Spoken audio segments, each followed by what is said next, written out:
Before the world found its rhythm, the forces of creation moved without agreement. Each carried immense power, but power without balance only leads to destruction. Onílẹ Ìná, the spirit of sacred fire, was the first to arrive on earth. His flames warmed the land and hardened soft clay into useful tools. But when his fire was left unchecked, it scorched entire forests and cracked the very soil. Fire knew how to create, but it didn't know when to stop. Next came Ogun, the Lord of Iron and the ultimate pathfinder. With his iron, he cleared roads through thick jungles, shaped powerful weapons, and opened the way for civilization to flourish. Yet, his temper was as fierce as his forge. Iron cut down ancient trees, split mountains, and spilled blood just as easily as it built homes. Then, from the heavens, came Ṣàngó, thunder made flesh. His voice shook the sky itself, and his lightning punished lies and arrogance with blinding speed. Kings feared him, for he demanded absolute justice. But thunder is proud, and pride can burn as fiercely as any fire.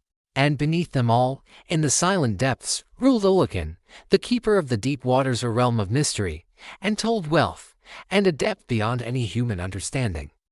Olókun watched the world above in silence, when the others fought.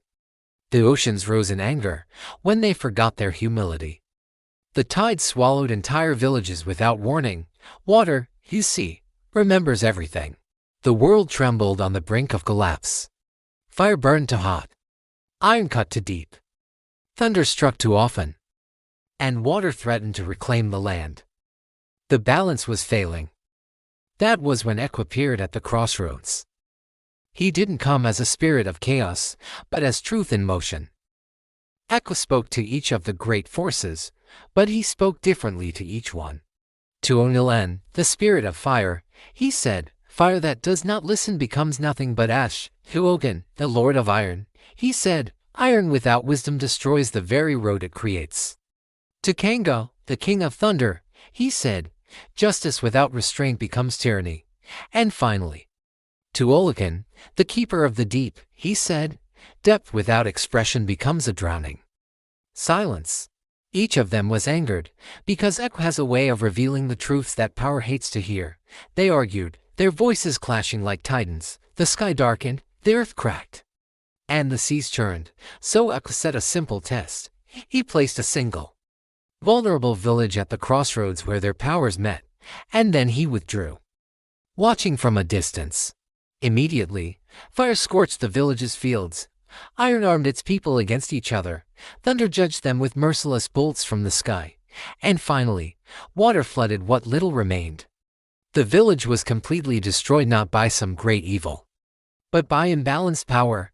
Only then did the Orca finally understand. Onílẹ Ìná learned to use his fire to warm and to forge, not just to consume. Ogun swore an oath to protect the path of the innocent before he built the road for the warrior. Ṣàngó learned to strike only when truth truly demanded it, tempering his judgment with wisdom. And Olókun agreed to offer the world wealth and mystery without swallowing it whole. Eck smiled, not because he had won some cosmic argument, but because order had finally returned to the world. From that day forward, the elders teach us this wisdom: fire creates and destroys. Iron builds and kills. Thunder judges and humbles. Water gives life and takes it away. But it is Eck who ensures that none of them ever forget their limits. That is why Eck stands at every crossroads we face in life, not as a symbol of evil, but as the guardian of choice and the keeper of balance. And that is why the world still turns. Please subscribe, turn on the bell icon so you will be notified anytime a new story drops, and don't forget to comment and share. Thank you.